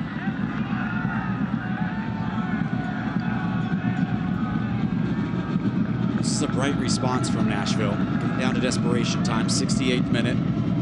Down a man. But suddenly looking vibrant on the offensive end.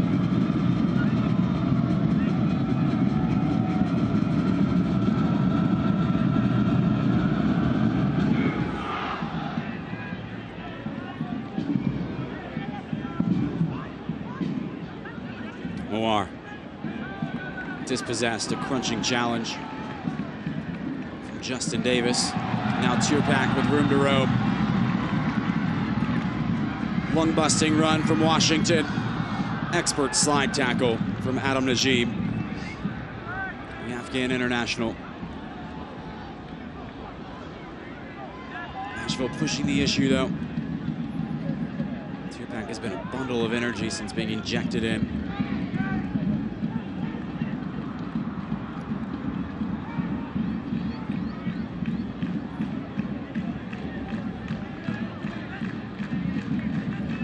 Right at the top of your screen, Matt LaGrassa being warmed up by his teammates. Supporters still trying to lift their team, make them feel weightless.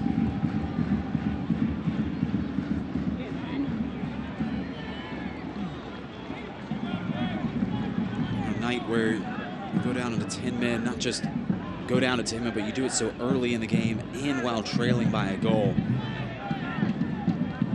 You need every ounce of energy that the supporters can donate to them.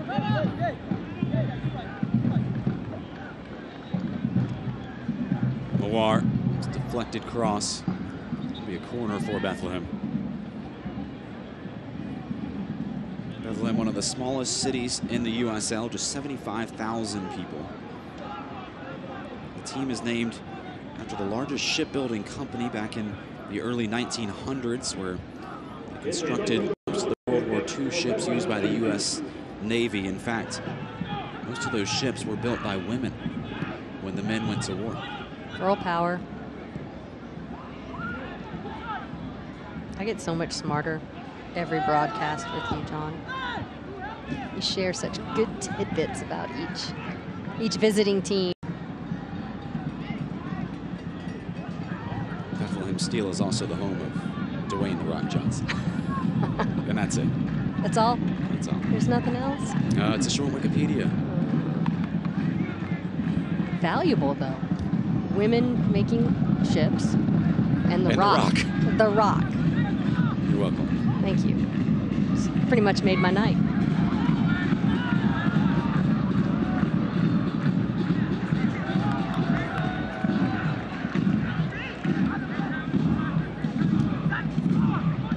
Two substitutions coming in shortly for Nashville. I'd like to get them in quite soon. Here, a big target set to check in. Mensah, his last contribution. Picks out Melodo. Michael Reed! Took a look down at the turf. It took an inopportune hop right before it got onto his dangerous right foot. And now here come the White Claw substitutions. It's Tucker Hume coming in for Papa Mensah. Washington was getting final instructions, and Michael Reed will be replaced by Matt LaGrassa. LaGrassa does have 2 goals in a Nashville uniform, 1 in USL, 1 in the US Open Cup. Tucker Hume scored that famous goal at FC Cincinnati. The dying embers of that game.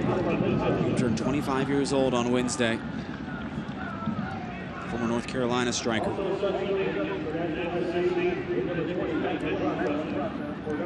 So Nashville's changed their shape again with the addition of Tucker Hume. It looks like they're putting Melodo up top to play off of Hume.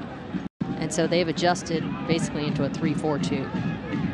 That's where Hume is so dangerous in the air, giving his other attacking players chances for second balls. Yeah, it looks, so you can probably watch when they get into a defensive stance. You can see the 4 midfield right there with LaGrassa and Bolu, and then you've got Melodo in front of them with Hume, and on this side's Washington, the other side is Tierpak, and the same back 3 that they've had. So Coach Smith has made an offensive change to what's going on here. He's going for it, adding an extra attacking player. At this point, down a man, Nashville would just be happy to get a point and a result. Especially to keep 3 points away from Bethlehem, who sit 5th in the U.S. table. You can see Lebo's going to come up a little bit higher to defend.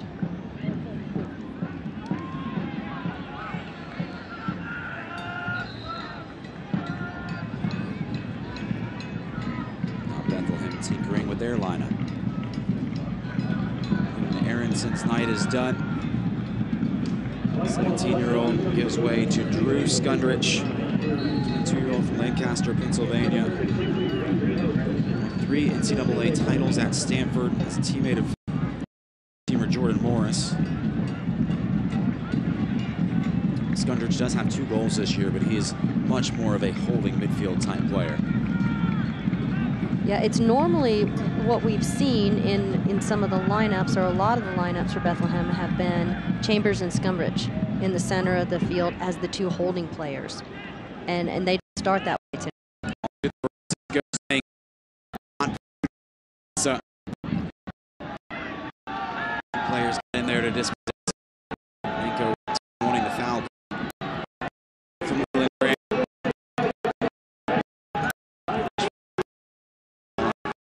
I don't think Nico's injured. Matt Pickens, the goalkeeper, off camera said, "Go forward, go forward." A few times that Nashville can attack with even numbers. Cheerpack an early service towards Malota, over the head of Hume. Crashing in is Washington. At 6'6", when you say over the head of Hume, it does mean that was a very high ball. Time to vote for today's Budweiser Man of the Match. Find the poll at the official Nashville SC Twitter account at Nashville SC. Cramped up. I think Matt Pickens knew that it wasn't a significant injury and it was more of a cramp situation.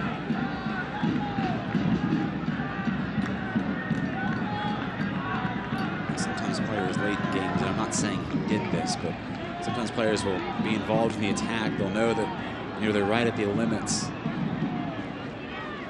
They turn the ball over, it starts going the other way, and then it's maybe a little easier to slow up the counterattack by staying down on the ground. Sure, and the clock is their friend at this point. Any time that can tick off for Bethlehem is a good thing for them. Which is exactly what Doyle was pointing out to the referee, to Leland Grant, as he was down, just making sure that he was adding on his clock. And Leland, I saw the conversation, and he assured that he was adding time on for that stoppage.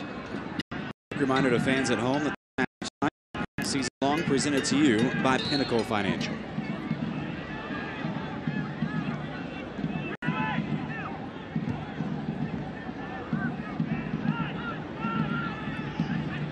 Is there an equalizer in this for Nashville?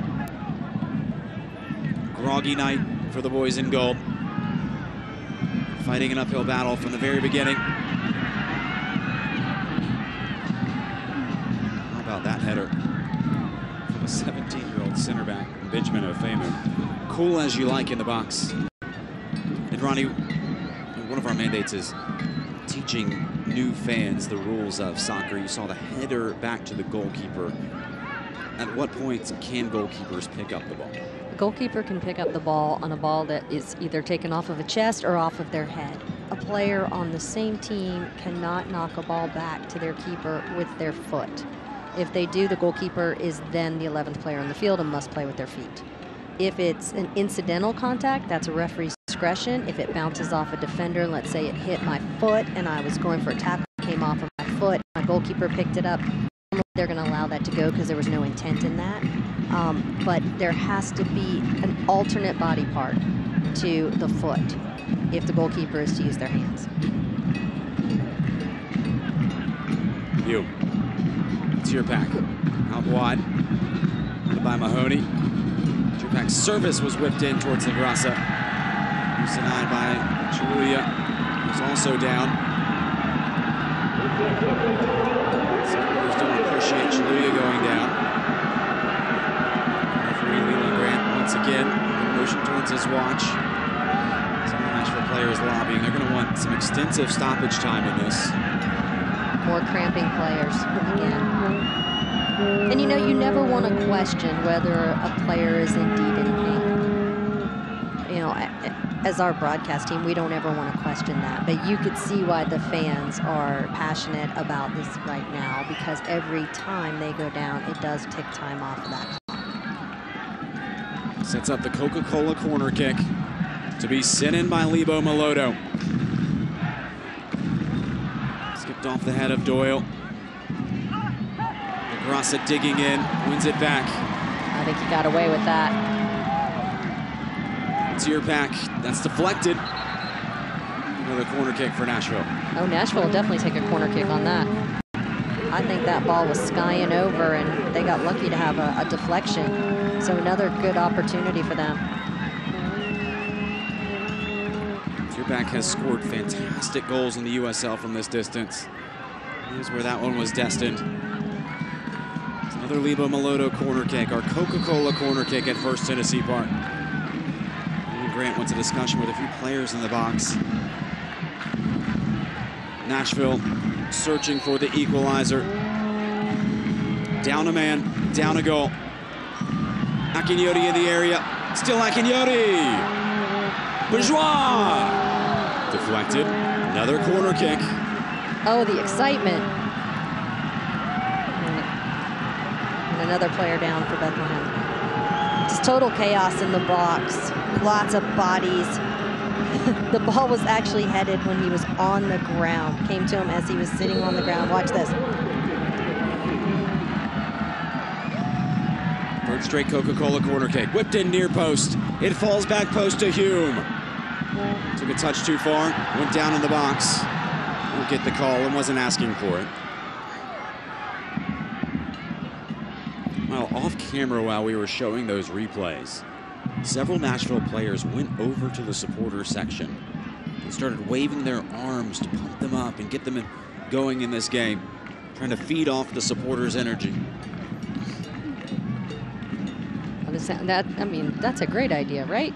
They're their lifeline, really. We've talked about them every single broadcast and the commitment that they have to this team, and I think that just made it clear how important they are. Gary Smith told us that in the second half, he loves when his team can attack towards the supporters. Inspires them when their tanks are on empty.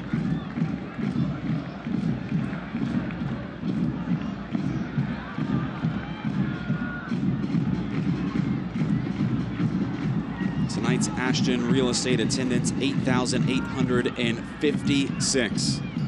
On a night where there were several world-class options in the music scene. 8,856 show up to a soccer game. Fantastic support in this city for soccer. Fantastic support on Saturday night. There'll be fantastic support on Monday night in the council chambers. And then we'll rev it up again on Tuesday night when the Richmond Kickers head to First Tennessee Park. But still work to be done here. Nashville down a man, the Ishjome red card. John, did you know that it's Duke alumni night here at the Nashville game? Oh, yeah. That's why you showed up. That is why I'm here. It's the only reason they let me in today. Oh, you're a Duke alum? Come on in. But they are here, and they are screaming, and their family's here too. Hume, such a physical presence, getting his jersey tugged on. I would have preferred a free kick there. Instead, it's LaGrassa to Chris Tierback. Heads it back across the face of the goal. And it's slammed away by the massive Benjamin Ofemu. Tierback is a problem. I'm enjoying watching him. He did a great job framing the goal and trying to play that back across. And another corner kick.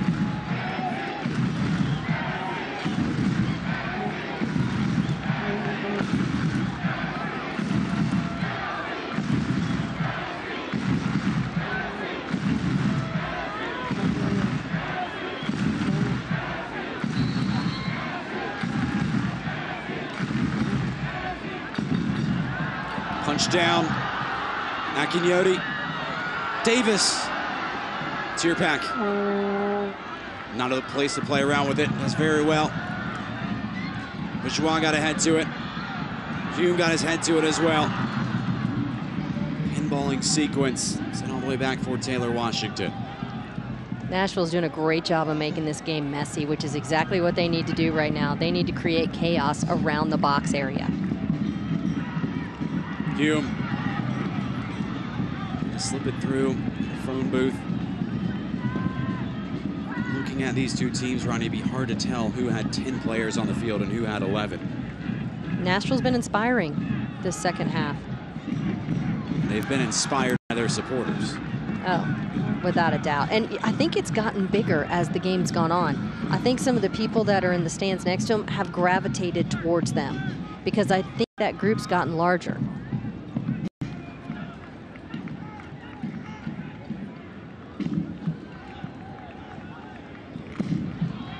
Hume, neatly done. Oh, what a through ball that is. Justin Davis. That's a great goal. They would not go quietly into the night. Not tonight. Not this season.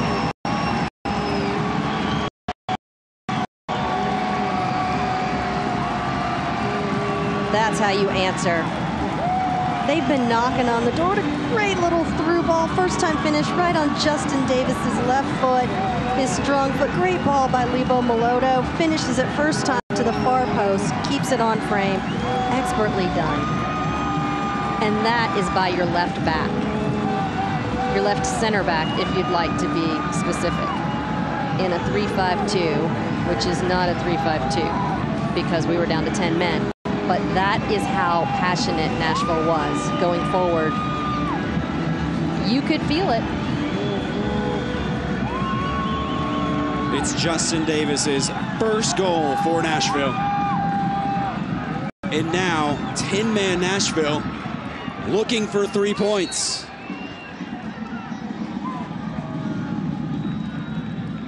And what a goal by Justin Davis. Well deserved. For all the work he's put in this year, to be rewarded with that type of effort. It's the assist for Lebo Moloto. How about this turn of events?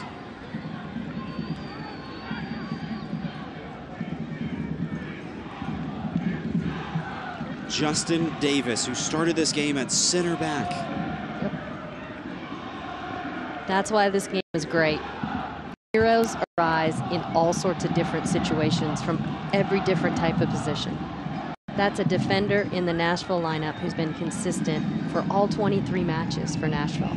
And he just gets the tying goal when they're a man down in the 84th minute. That's why you love this team. Moments like that. You have to think about the infusion of Tucker Hume and Chris Tierpak as well. And don't forget LaGrassa came in off the bench too. The 3 subs that came in that Coach Smith brought on made immediate impacts. What a careless turnover. Last man you want to give it to is Tierpak. Quick service, just it back to McGuire. Tonight's Budweiser Man of the Match, voted on by you, is number 2, Justin Davis. Those votes came in, flooding in at the finish of our voting time frame. Nashville now is going to have to go back and defend. Prior to that point, it would have probably been Matt Pickens for his 2 huge saves in the first half. Hasn't been called upon as much in the second half.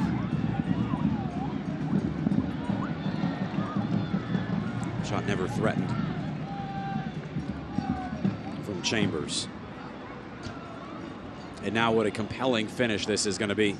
Remember, there should be a fair amount of stoppage time once we get to 90 minutes because several Bethlehem players went down about midway through this second half. And Leland Grant, the head referee, each time pointing at his watch, reassuring the Nashville players that he would be adding significant time. And a goal being scored adds time on too.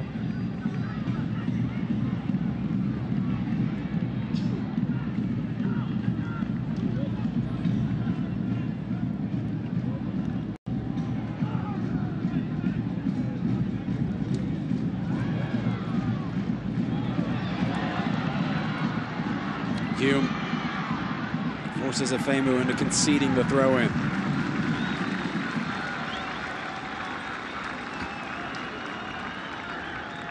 I can't believe that Afemu is 17 years old. Look at the size of him already. And he plays much wiser than his age. He'll be playing college soccer next year at Penn State. Right now he's defending a college graduate in Tucker Hume. Throw-in comes towards Hume. This is dangerous. Nashville knocking on the door again. This irrepressible club. This could be it. Set piece.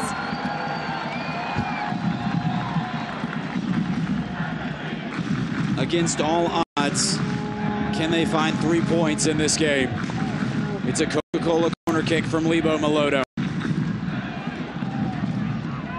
And now it sets up a counterattack. That is the one space Lebo did not need to put that ball.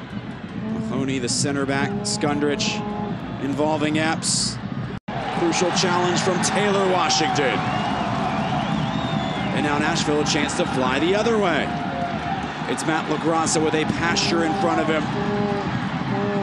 Tucker Hume is the lone striker up front. Neatly done by LaGrassa to work out of a tight space. Recruited Maloto forward. Sauntering on the sideline is Maloto, closed down by Epps.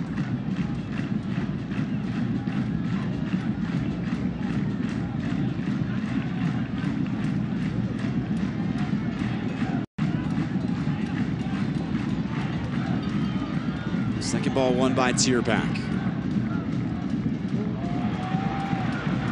Magically moved towards Maloto. Service coming in towards LaGrassa!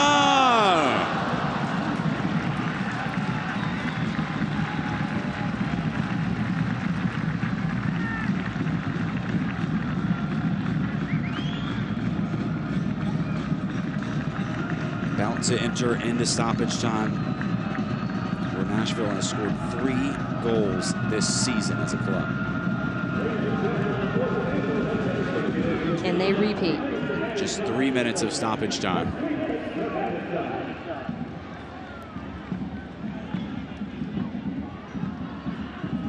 Will Bethlehem get the final say? Can't get too confident moving forward. The momentum's on their side. Mawar! Wow. Could have nearly been a devastating goal from the Spaniard. What technical ability. The ball came across his body. He strikes through it. Here you go. You can see the look. What a great ball. Comes across, nicks the far post, moves the net a little bit, which could make a fan uneasy just seeing it move, but really expertly done by Mawar. Just shows his technical ability. No hesitation in taking a first-time volley out of the air.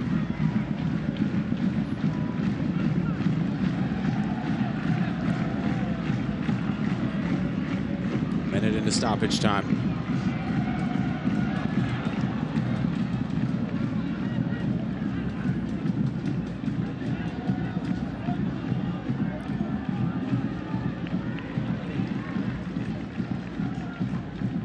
For Nashville, you can hope for just one more good look. You can tell the players are on absolute empty. Reduced to 10 men. Midway through the first half. And somehow they've outscored Bethlehem in the following time frame. Hume towards Maloto. Hume back in. No one home.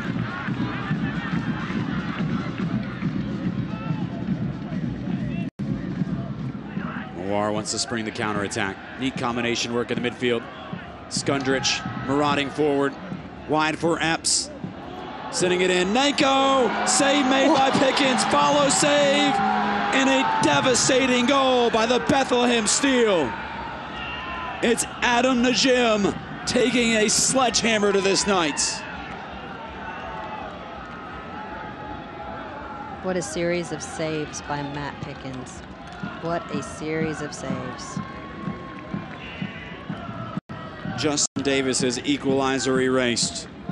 And the Bethlehem Steel are going to steal one here in Tennessee. Save 1 by Pickens, save 2 by Pickens, and he still almost got to number 3.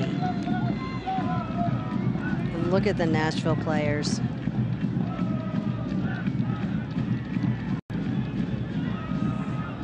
Heartbreaking. Got a feel for Justin Davis. So much effort. An equalizer. In his top moment in a Nashville uniform. Instead, it's just going to be a short-lived memory.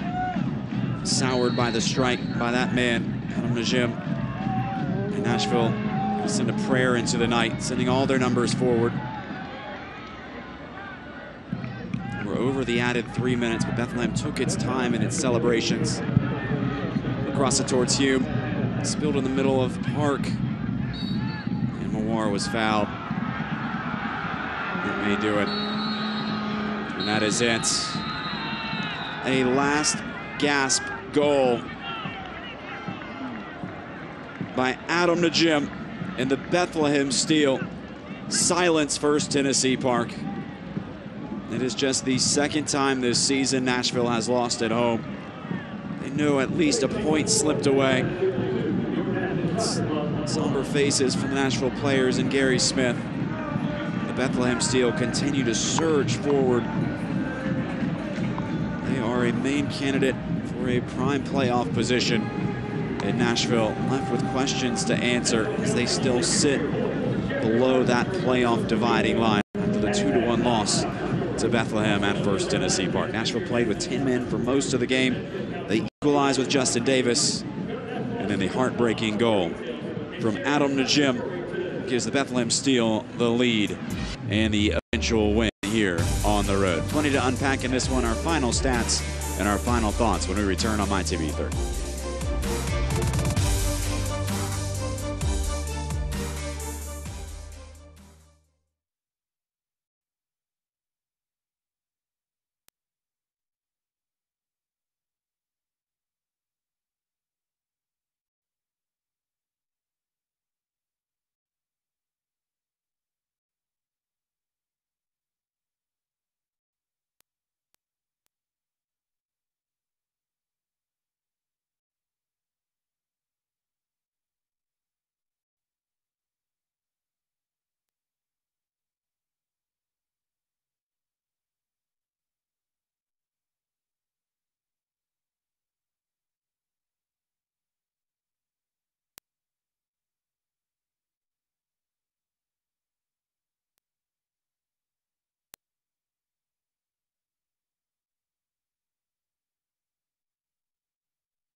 Bethlehem Steel stealing at the finish. A stoppage time goal gives them the 2-1 victory at First Tennessee Park.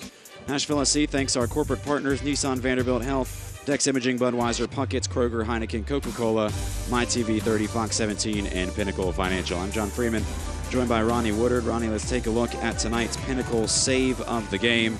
It came from Matt Pickens, who was quite busy defending when Nashville was reduced to 10 men early in this game. That was a great reflex save. A couple of times Bethlehem got through in the first half, and Pickens was strong off of his line, strong-bodied, great positioning, and made really quality saves. This is a shot from Chris Nanko that was turned away by Pickens, but Nanko does get his name on the score sheet tonight. One last look at the Pickens save. Could get his 12th clean sheet of the season. As the players winning and losing, always going over to their fans. There's Tucker Hume. signing autographs for the littlest of the Nashville SC fans. Let's go ahead and pull up our highlights in this one. It was really the Chris Nanko goal that blew it wide open. Right here, a deflected shot for Justin Davis. Caught Matt Pickens going the other way. Yeah, inadvertent. He's looking to get out of the way, and it just deflects off of his right arm as Justin Davis, unfortunately, and Pickens was already committed to the left side, and it changed directions on him, and it's unfortunate. Here's the play that really changed the match, though.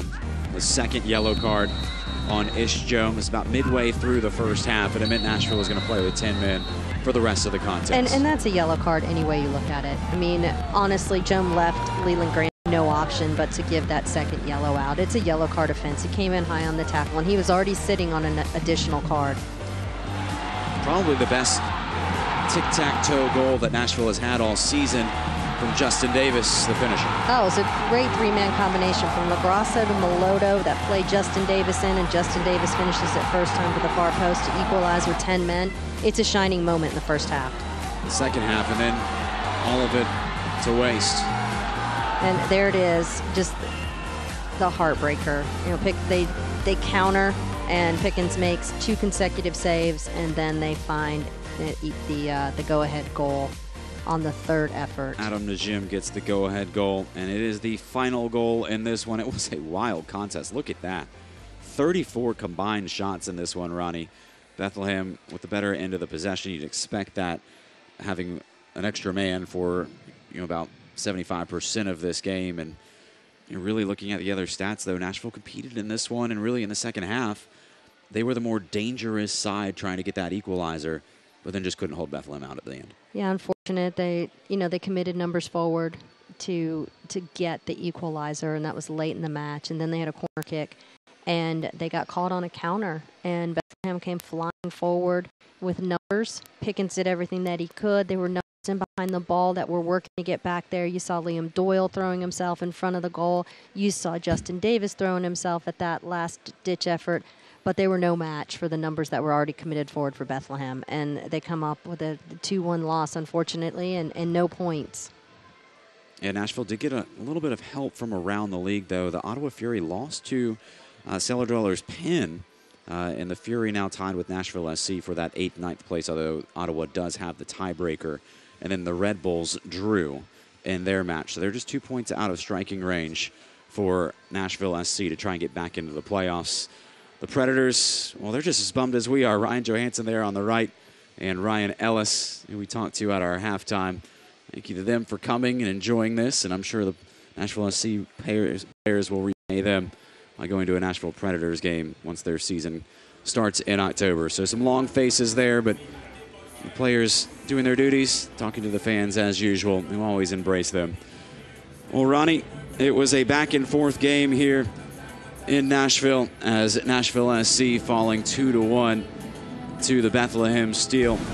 It was the goal from Adam Najim. That was the final dagger after Nashville had tied it with Justin Davis. It does set up a big one on Tuesday night. It is the Richmond Kickers coming to First Tennessee Park. Our broadcast will start at 7:30. Ronnie, I'm going to rest my voice up before that one. Thank you for pulling this one, partner. I'll talk to you again on Tuesday. We hope to see you all there.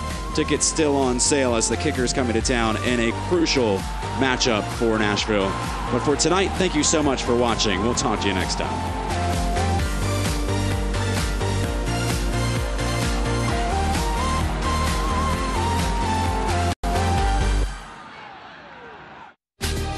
This copyrighted telecast of the United Soccer League may not be retransmitted, rebroadcast, or reproduced without the express written consent of the United Soccer League.